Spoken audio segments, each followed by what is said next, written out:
Box to Box Hoops Preview, hosted by Dex. Next team that wears purple, the Utah Jazz. Talking all that jazz. Guys, before we start, we were nominated for the TikTok Awards. Top sports content creator in Sub-Saharan Africa. Make sure you vote for us. Link is in the description. Yeah. It's the third time we've been nominated, and you guys need to help us bring it home. Guys, of course, I'm doing my preview 30-1. This is the team in 28th place. I've already done 30 and 29. Go check those out. And today's theme is the Utah Jazz. The Utah Jazz. This team was quite interesting. Guys, by the way, because I'm doing this before as the season has started, I did the rankings before the season started. Now I'm doing the preview just after the season started. This is week 1, and already I can tell you that the Jazz have won 2 games.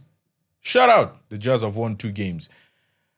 Yeah, man, they're already looking better than last season, because last season when they won their first game, it was, actually, with that being said, let's just go and see what they did last season.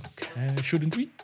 17-65 record. They finished last in the West. They became the last team to win in late October. In the whole league, the last team to get a win. They already have 2 this season, so they're already doing a bit better.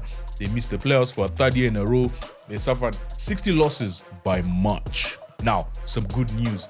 Kyle Filipowski, that 2nd overall pick in 24, had a standard performance in scoring 30 points, grabbing 18 rebounds versus the Blazers. He looks like a key piece for the future. That entire 24 draft class showed a lot of promise alongside Filipowski. 10th pick, Cody Williams. Isaiah Collier, for me, was the one that I really love from this team. 24th pick, had 6.2 assists per game, which actually led the Jazz, and he led the team in assists. Walker Kessler's defense was quite impressive. He was moved to the bench, but still, he led the team in blocks, 2.4 blocks per game, and 12.3 rebounds per game, leading the team. And yeah, I just feel like some of the veteran presence just kind of stunted the team's growth. And much of that is now gone. Yeah, so they added Kyle Anderson, traded from Miami. Then Kevin Love as well came in from Miami. Of course, those 2 were traded for... Who were they traded for? Oh, yeah, John Collins. It was part of the 3-team trade. And John Collins ended up at the Clippers, as we'll see. Then George Niang from Boston. Yusuf Nurkic traded from Charlotte. Looking at their departures, of course, Jordan Clarkson was free agent, waived, and now is playing for the New York Knicks. John Collins, as we mentioned earlier, was part of that 3-team trade that sent Norm Powell to Miami. Johnny Juzang was waived. Collin Sexton traded to Charlotte for Yusuf Nurkic. And Jaden Springer, former Celtic, was waived and signed for New Orleans Pelicans. The players they picked in the draft, they had 3 draft picks. Ace Bailey, 5th pick from Rutgers, shooting guard and small forward. Walter Clayton Jr. was the 18th pick. This was via a trade. He played at Florida, another guard. Then John Tonge, 53rd pick from Wisconsin. And that is what they did in the off-season. Predicted starting 5, point guard Isaiah Collier, shooting guard Ace Bailey, small forward Taylor Hendricks, power forward Lauri Markkanen, and center Walker Kessler. Looking at their PG depth, they have quite a number of... They have good depth with Keontae George, Walter Clayton Jr. and Eli Harkless, Bryce Sensabaugh, V. Mikhailuk, former Celtic, shooting guard depth, Cody Williams, George Niang, small forward depth. I feel they're a bit short in the power forward position, Kyle Filipowski being the only really proper power forward, backing up Lauri Markkanen. They've signed Kevin Love, obviously, but he's no longer power forward.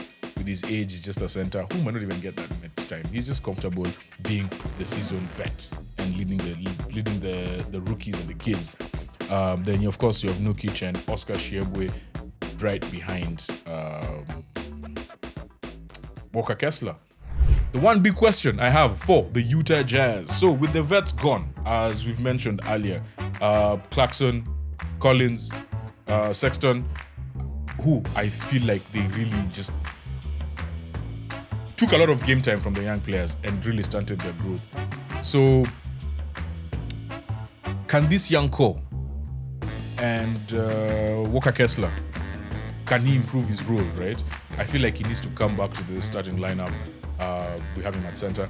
And yeah, the youngsters just need to step up. I need to see. This is the thing about the Jazz just look like they've been so lost for many years, but they have Danny Ainge at the helm, and I trust that man more than anyone in the league. So there is a plan. There has to be a plan. That boy gave us JB, JT, like basically this core that won the championship 2 years ago came from Danny Ainge. So I trust the man fully. So yeah, it's just time for the kids now to step it up and take it to the next level. Key player to watch. Yeah, for me, again, Lauri Markkanen this season. I feel like this is the season where if he can lead this team to a good record, he's definitely getting. They can build around him. But if he's just good and they're in the middle, they'll probably trade him. So I'm really, really looking at Lauri Markkanen, and that leads to our 24-second shot clock. Prediction, just like the Wizards and the Nets before, young teams just have a hard time winning. Again, they've added good vet presence, but they're in the West, which is tough. They can create an identity against former Celtics assistant coach Will Hardy. I don't see them getting to 20 wins. I think they might finish last in the West again. And yeah, Lauri Markkanen needs a big season or be traded.